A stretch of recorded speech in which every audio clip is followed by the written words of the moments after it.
Good morning, everyone. It's Monday, February 15th, coming to you live from Seoul. I'm Kim Mo-kyun. Before we get started, these are the stories we're following at the top of the hour. South Korea reports 344 new COVID-19 cases Monday. From today, the nation is easing its social distancing measures to level 2 in the capital region and 1.5 in other areas. Later this afternoon, Korea's health authorities will unveil the details of a vaccination plan for February and March and on whether AstraZeneca's vaccine is safe for people aged 65 or older. A powerful 7.3 magnitude earthquake struck Japan over the weekend. Though no tsunamis or fatalities have been reported, concerns are mounting as aftershocks can continue for about a week. We begin with the COVID-19 situation here in South Korea. Starting today, South Korea is relaxing its social distancing measures, allowing public facilities such as movie theaters, amusement parks, private academies, and supermarkets to operate without time limits. Restaurants, cafes, gyms, singing rooms, and party rooms in the capital area will be able to open until 10 p.m., which is an hour later than before. Weddings and funerals in the Seoul region will be able to host up to 99 people, up from the current limit of 49 rather. However, there will still be a ban on private gatherings of more than 4 people, apart from a few exceptions for some close family members. Meanwhile, South Korea reported 344 new cases Monday, staying in the 300s for the third straight day. Of the new cases, 323 were locally transmitted and 21 were from overseas. South Korea's total number of cases now nears the 84,000 mark. The South Korean government plans to finalize its vaccination plan for February and March and will announce the details in the coming hours. The KDCA will also announce whether AstraZeneca's vaccine is safe for people aged 65 or older. The agency initially planned to make the announcement on Tuesday, but advanced the date after discussions with related ministries. The country's first vaccination is reportedly scheduled for February 26th. Ever since the COVID-19 pandemic broke out, North Korea has been insisting it's a virus-free zone. But the North is also reportedly scrambling to secure vaccines without specifying anything like who will get the shots. Kim Dami has more.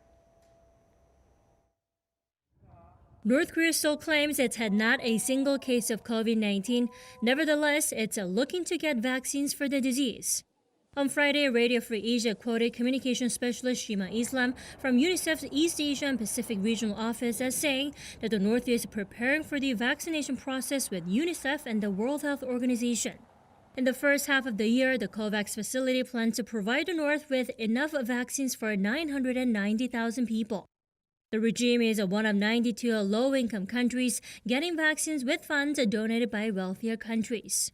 But Pyongyang has not indicated how it's going to take delivery of the shots or who'll get them. And with the closing of its borders in the pandemic, life in North Korea has reportedly become even more difficult. Russia's ambassador to Pyongyang says foreign diplomats there are struggling to get their hands on even basic necessities like flour and sugar. The regime's fuel supplies could be running lower than usual, too. The UN Security Council Sanctions Committee on North Korea said on Saturday that Russia did not provide the North with refined oil from last October to December for the first time since 2018. Kim Dami, Arirang News. The number of COVID-19 vaccines administered in the UK has surpassed 15 million, just over 2 months after the first jab late last year. Meanwhile, the U.S. hopes to vaccinate the majority of its population by the end of summer. Lee Seung-jae has more.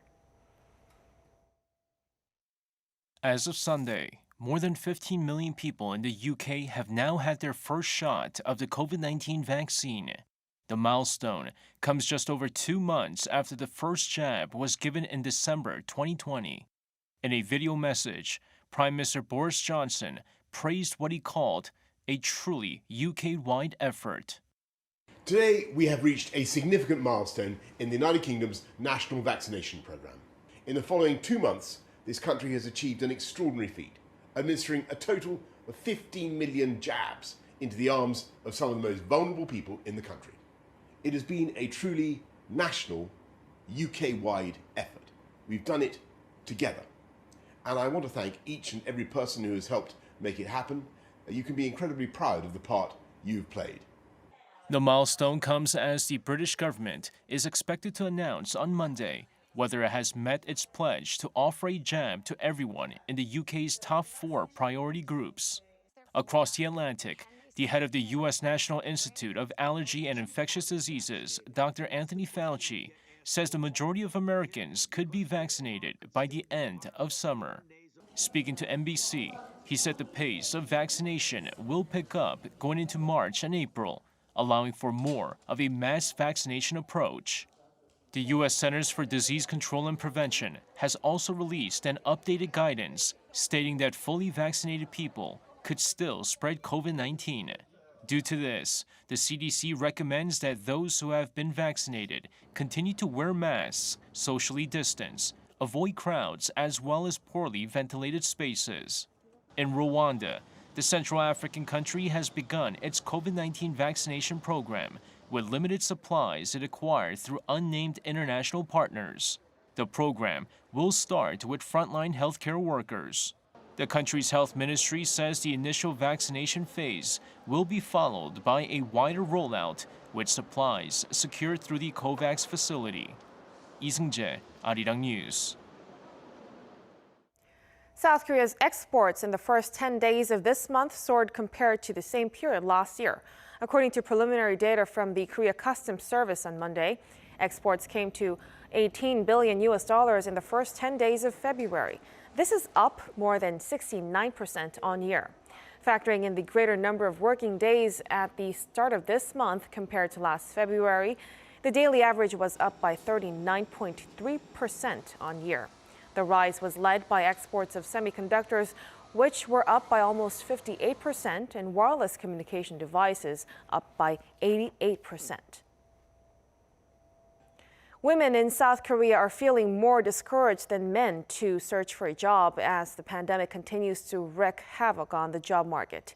Data by the Korean Statistical Information Service shows the total number of discouraged workers increased 43% on year to 775,000 in January. That's a monthly high not seen since 2014. The biggest jump was among women in January. The government plans to roll out employment measures in the coming weeks, particularly for women and younger adults. Discouraged workers refer to the unemployed who didn't search for a job in the past 4 weeks due to a weaker job market. South Korea's restaurant industry was slammed by the pandemic in the fourth quarter of last year, recording the lowest business survey index ratings since data has been compiled. According to the Korea Agro-Fisheries and Food Trade Corporation Monday, the business index for the dining industry was tallied at a little over 59. That's the lowest since 2011, when data was first released. It was largely attributed to enhanced social distancing measures during the winter. Experts advise the dining sector to expand delivery services until the pandemic is over. As South Korea's birth rate hits record lows, the number of babies born in the country last year is projected to be lower than that of North Korea. According to an Insurance Institute researcher, South Koreans may already be having fewer babies than North Koreans as the gap continues to narrow in recent years. With December's data yet to be published, Statistics Korea has forecasted the number of births in 2020 to be under 300,000 for the first time. Among the 16 countries with a gross national income of more than $1 trillion in 2018, South Korea is expected to have the lowest birth rate. A powerful 7.3 magnitude earthquake struck Japan over the weekend, with no tsunamis or fatalities reported.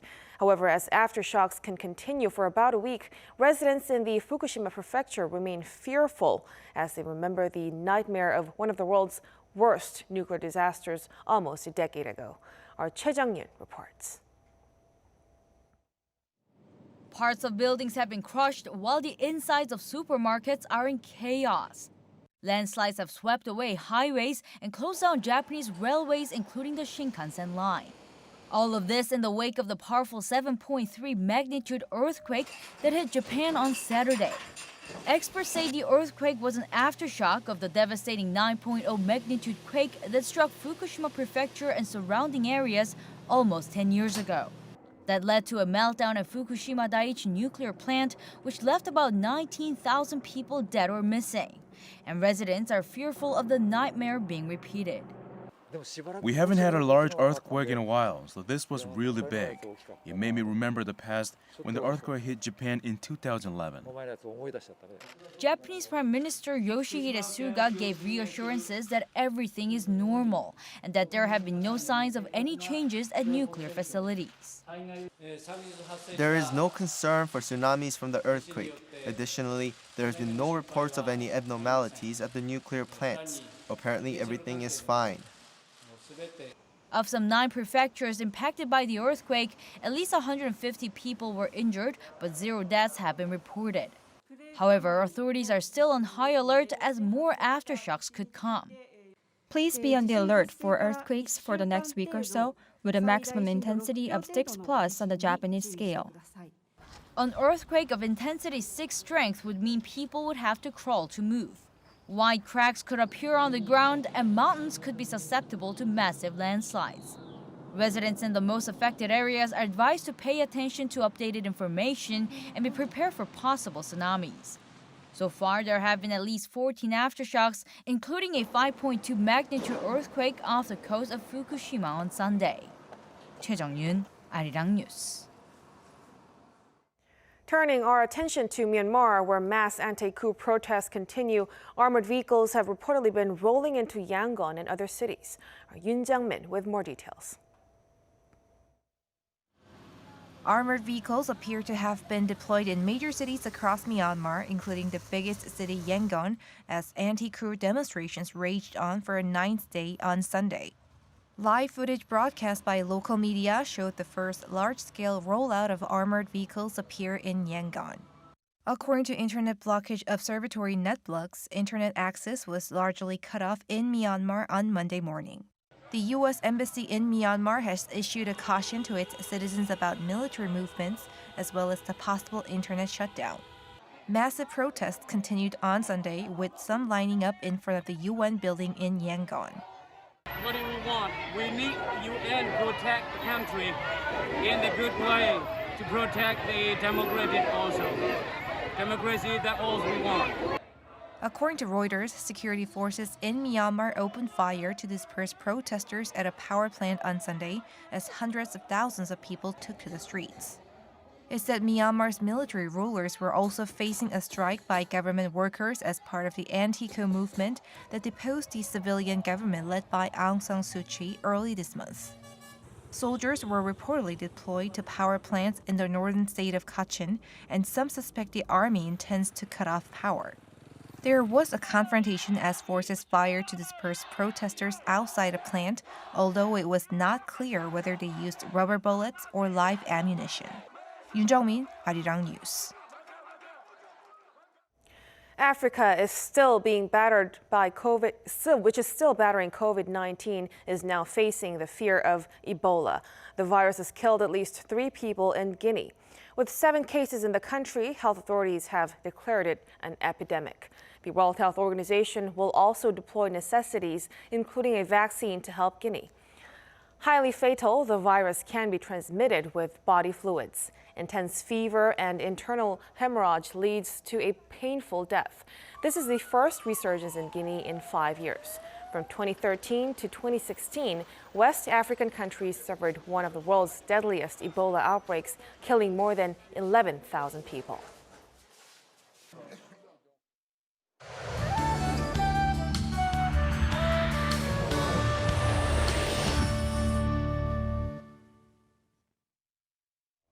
Good morning.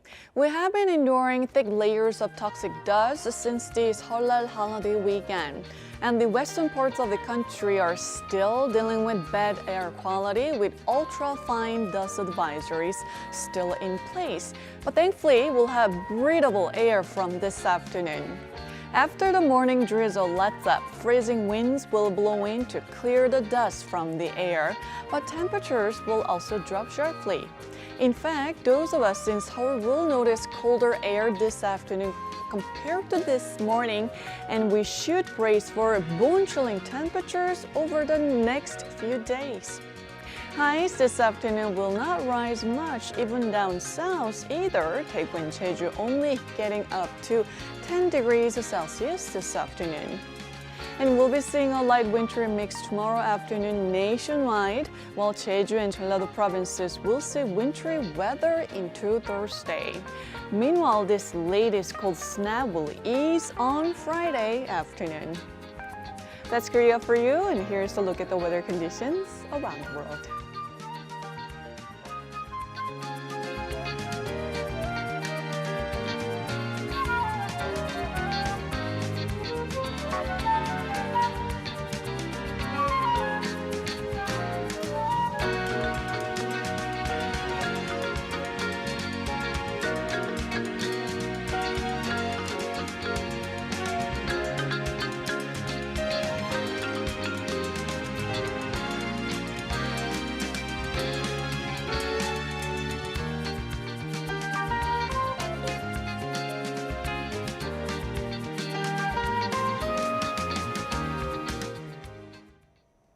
And that's a wrap for us at the hour on Arirang News. We'll be back with more of the day's headlines at noon Korea time, so stay tuned.